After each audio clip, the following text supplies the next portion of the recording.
Okay, Sunday, March 24th, 2024.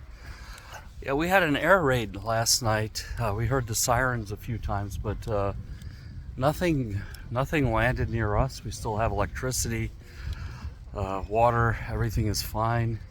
I mean, we basically, like usual, slept through the whole thing. It's kind of scary how used to this we are, how complacent we've become. It's I don't know. The only way I learned about this raid is I had some colleagues, people I'm working with on a project in England, and my business partner in Norway.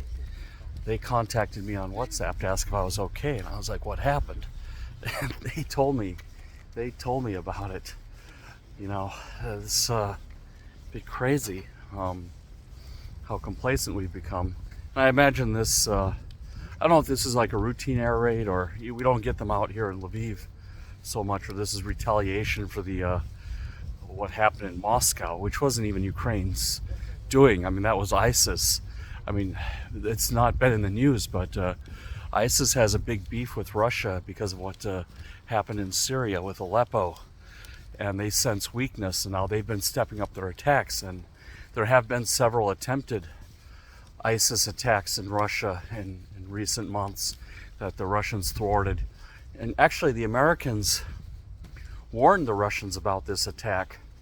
They because they knew it was on a civilian target and everything, and this is what Western people do. This is like what civilized countries do. They even if it's your enemy, you don't want civilians getting hurt. And they gave them fair warning on this, that something was cooking, from ISIS. But still the Russians want to use this as an excuse to, step up attacks on Ukraine and mobilize their army and what have you. Yeah, I don't know. A lot of what the Russians say is often, like I said, it's hollow. I mean, yeah, these attacks are not hollow, but I don't know how much mileage they can get. I mean, from what I'm understanding, based on that Putin, election, a lot of people turned out in protest. So there is something brewing under the surface there. And I don't know if the CIA or MI6 can start working with our former enemies and have them go hit some military targets, and then just pay them in Bitcoin or something, or Monero. That's like the untraceable cryptocurrency, but no one will cash it out, so we probably have to pay them in Bitcoin, and then yeah, you just I don't know what kind of footprints that would leave, but there is precedence working with enemies. The whole Gurkha regiment in England, these Nepalese special forces soldiers, the ones they recruit from Nepal. The British had a war with them, and the Nepalese fought back really hard, and the British said, "Okay, let's hire these guys. Let's work with them." And maybe the U.S. needs to start working with, with the Taliban, with ISIS, and all these guys against the Russians. I mean, why not? And maybe Ukraine can, win over some hearts and minds in the Middle East. Open up Ukraine for Palestinian refugees. And have them repopulate some of the villages here that are all emptied out. It's just like America here. It's the villages in Ukraine are in very fast decline. I mean, you can get houses there for $7,000. A lot of them are just ghost towns. They need to have a population strategy here in Ukraine, because birth rates are really low. I mean, they even raise the payments for having a kid, so I think we're going to go for that second one pretty soon, and everything, I mean, yeah, the sun is in the wrong place as usual. We just swing around. I'm walking the baby. I just got the baby for a walk here. She's sleeping. But yeah, aside from that, we're also thinking about moving out of here. I mean, now that baby changes everything. So if there's not any definitive language by May or June, and if Trump still has this commanding lead, we have to start thinking about an exit strategy. because I don't know, like some of these Republicans are really crazy, like this Marjorie Taylor Greene. She wouldn't even sign the document condemning Russia for kidnapping children. I mean, there used to be like limits, but they will go all the way over the boundary of what American values are just because they hate the Democrats so much. They can't find any common ground. And I mean, the Democrats are also guilty of being stubborn, but they are doing a better job with the economy. I mean, the stock market is up and jobs are still abundant. I mean, they're a little bit harder to get. I've noticed a bit of a slowdown with work and everything, but there's still jobs out there. You just have to work a little harder. It's definitely better than it was in the late, or I should say the early 90s. You know, when I graduated college, you know, there was no internet, no Monster. I mean, Monster.com was before LinkedIn, but there was none of that, no Monster.com or any of this, and it was really hard. You had to print up resumes and then put them in envelopes and stamp on them, and you had to have these generic cover letters, and you'd send out 100 or 200 of them, and you'd get a whole bunch of like you know, printed rejection letters if you were lucky. I ended up getting my first job out of college. I was selling Nordic Treks in the Oak Brook Mall, and I sold one to a partner at Price Waterhouse, and he was so impressed. I don't know, I was like telling him what I studied in college. You know, I studied nuclear engineering and I knew how to code, and then he got me an interview at PwC. I got the job. 3 months later, I was just bored out of my mind. I was like, this office life. I was 23 years old. I was extremely fit. I ran 2 marathons that summer. You know, I was still rowing when I could. And I was just felt like 12 hours a day sitting in an office wasn't for me. So I went and joined the Navy. You know, I said, I need to use all my abilities, not just the mental ones. I want to be physical and, you know, use the social abilities, because that was a coding job. It's very introverted. So yeah, that was how I didn't go to the Navy straight out of college. I had a corporate job first, and then I went and joined the Navy. But yeah. So anyway, back to this attack on the theater. So it's sad. It's civilians, you know. And I think the Russians did what the Israelis did. They knew they got the information. They knew it was there. They decided to step aside, let it happen, and use it as an excuse to, you know, in Israel's case, to seize all of the Gaza. I mean, it's been pretty clear that the Americans had warned the Israelis that something was coming, and to, you know, step up. And it was more specific. And I'm pretty sure this information that they had about this attack on the theater was, I think the Americans knew a lot more than what the media is telling, because obviously then they would give away methods and everything. But they, you know, so the Russians probably let this happen, you know, like I said, use as an excuse. So yeah, that's what's happening here. So yeah, we're just all like holding our breath now, you know. And yeah, talking about the moving. So I've been watching these YouTube videos from Nick Johnson on different places in America, because we can move anywhere we want in America or Europe. So I'll just go on a side track here about Europe. In Europe, we're considering Germany, Netherlands. I was thinking about Norway, but it's really darn expensive and cold, and the only place I'm really going to find a job is in Oslo. You know, in Oslo or someplace. I mean, remote work is not a thing in Norway. They want you in the office there. I mean, they're probably one of the countries that got everyone back to the office quickly, better than everywhere else. In America, there's remote work seems to be more of a possibility. So yeah, so Norway was ruled out, but Netherlands has a lot of job openings for agile and project managers, scrum masters, these things. Germany also, and that you can work in English. Poland is also on the list, but Poland is actually expensive relative to salary. The prices for housing in Poland are quite similar to Germany, and the salaries just aren't quite there. I mean, I guess in the right company you could get like something close, just like here in Ukraine. But you'd have to be lucky. It's not. So Germany would be a wider moat, and Netherlands is like Netherlands is just like southern Norway, really. I like it a lot. It's like a warmer and cheaper version of Norway, but it still has all the other stuff is really good, like the child care and the dental care and all this good stuff, health care. But in America, I've been watching these videos from Nick Johnson. He's this blogger, and he drives around in his car and drives through every state and shows you the good and bad regions. And I don't know, really we're thinking strong on Iowa. Delaware right now has a housing shortage. I was really thinking about Delaware, but I am not seeing any houses for sale there at a decent price. It's just the problem in America is like the interest rates were really low for a long time, and people locked themselves into these 30-year mortgages at 2%. So they're able to get like $1 million house for $2,000 a month mortgage, and of course they're not going to sell. Now mortgage rates are 6-7%. So it's like $600 for every 100,000 is your payment, and then plus you add taxes on that.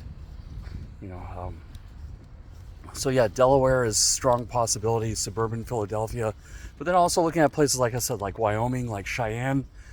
If I get remote work, it's really cheap in Cheyenne. Relatively low taxes, good services. They have very good medical care there. There's a lot of doctors per capita. I think that's it's growing. It's clean. The air is clean. Outdoor life. Where else? Low crime. I mean, crime is a big thing for me. The crime in America is like random crime is. I mean, it doesn't, I guess, statistically happen all that often, but when you have a little kid, you want to be away from all the drug culture and all this craziness. So Iowa is also good. I mean, I grew up in Minnesota, Wisconsin, so been to Iowa many times. It's a familiar place. I'm familiar with the Iowa culture.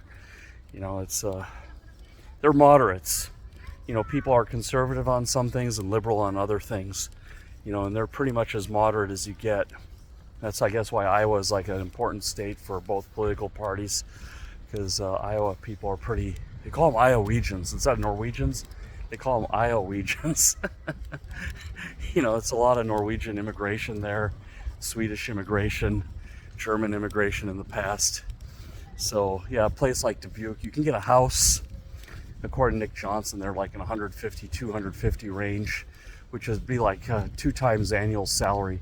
I don't want to take like great big mortgage. I want to have like money so we can go to Turkey, we can come back here to Ukraine, get the house paid off early, get some money squirreled away for like horse riding lessons, piano lessons, NASA space camp, all that kind of stuff. I don't want to be, living for the house.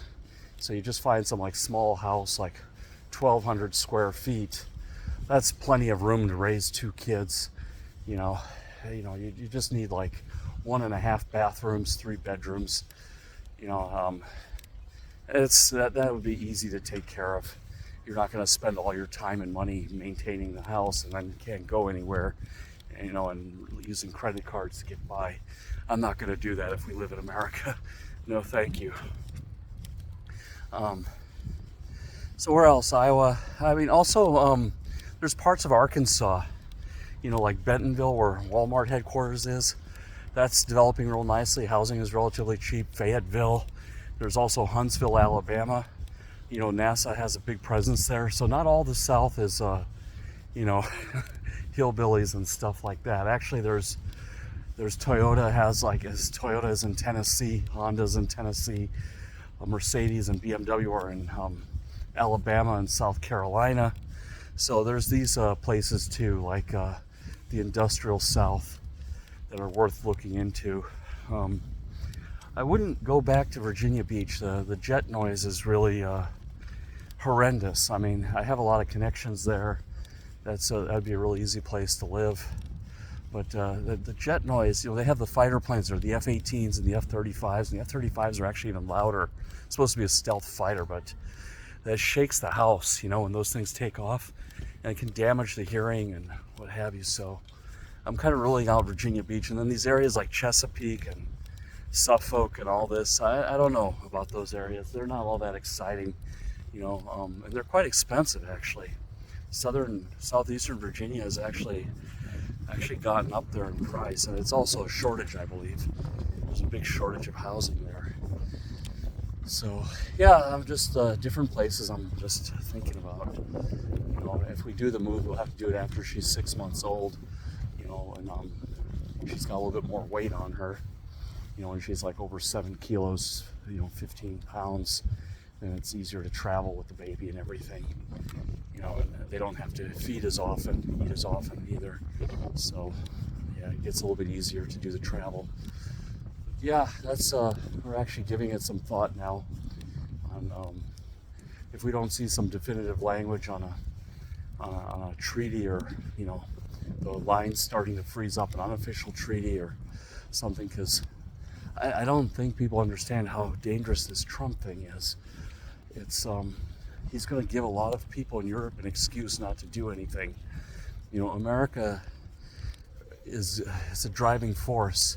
I mean, we could get some leadership from Macron, we could get some leadership from Boris Johnson, but I don't think it's the 1940s anymore. America clearly has to drive the train, and if they're not going to drive the train, I mean, we already seen what's going on in Hungary, Slovakia. We've seen what's going on with the Polish farmers. I mean, the Russians will go in there and influence things and take advantage of the vacuum. That's for sure. They've really become good at exploiting social media. I mean, when you have a platform that reaches all the world, and you don't even have to put your real name. When you register a business, like if you want a publishing company or something, you have to register with your name, and people know who you are. If you have a company, your name is in Bloomberg, or in some business registry somewhere, so people can track you down. But when you have a social media account, you can have a bot, or you can have a bunch of people in China or Russia just make like 10 accounts each and just spew bull crap all the time. So yeah, that's there's gonna be consequences for that. So yeah, anyway, that's timer's up. We got to get her in. It's close to freezing, so there's like time limits. But yeah, that's what's on my mind. Everything's so far so good today in Lviv, but I don't know how much this attack in Russia is going to impact things here, because one thing that makes it dangerous to live in Lviv, this city is a symbol of Ukrainian culture, and we would be subject to the symbolic attacks. They keep talking about wanting to erase Ukraine, wipe out Ukraine, all this. So attacks on Lviv would, could get stepped up. They're just, it's a false flag tactic. The Russians are experts at this. All I can say is, all you people thinking about voting for Trump, it's better to have a president sold out to the Mexicans than one sold out to the Russians. Really got to pick our pain. Those people on the border, in all honesty, I don't think they're really voting. I think that's all being hyped. I had a job interview in America, and they did e-verify on me over the phone. I had to give the last 4 of my social and my birth date and my name, and they put it in the computer just to verify that I have work authorization. And then I asked the guy, and he said, yeah, it's just a very easy system, and you have to do this, because if you don't, and they find out you hired someone who wasn't authorized, the company, people go to jail, people get fined. So I don't think that all these illegals are just going to be able to vote. I don't think so. Like I said, there's just massive labor shortages in Montana and West Virginia. As I watch these Nick Johnson videos, he shows all these places that they're just dying for people, like these coal mining towns. Coal mining is like at an all-time high under Biden. Believe it or not, American coal mining is like up there. Oil production is up there, and these places need people. And like now there's this giant lithium discovery in northern Utah or someplace like that, or northern Nevada, on the northern part. And it's like very remote, and there's no people there. So the problem at the border is solvable. The problem with Russia, if we have an American president who's sold out to the Russians and hands over a lot of power to him, or land, or empowers him, that's screwed up. That's screwed up. That's going to be pretty hard to recover from. But I know Americans are thinking paycheck to paycheck, 2 weeks at a time, but most people I talk to, their lives are quite okay. They got a job, and if they would just cut down fast food or eating at restaurants and eating at home like we did in the 70s, make rice and chicken or potatoes and beef at home, they'd save a lot of money. And, as I said, Americans are taking in 4,000 calories a day. Inflation might get them in shape. You just cut down portion size and, get back down to 2,500 calories a day and suck it up. It takes 3-4 weeks for your body to adjust, actually start looking better. Inflation might actually help America solve a lot of health problems and take a burden off the healthcare system, because most of the visits are due to weight problems, weight-related issues like diabetes, hypertension. All of this stuff is due to overeating, and lack of exercise. So drive less. If the gas prices are up, try to walk more, bike more. And it actually it's not so bad. It's not oppression. I mean, Americans think this is all like oppression to get in shape. It's how it used to be in the 60s, 70s. We used to be in shape. Poor people were actually good looking because they had to eat like natural food. They weren't eating mac and cheese. They weren't getting McDonald's for 99 cents. The cheap food was in the supermarket, like bag of rice, bag of potatoes, and vegetables and all this. And meat was like 1 or 2 days a week, and people looked better back in those days. Much healthier too. So yeah, anyway, food for thought. Anyway, take care. See you. Bye.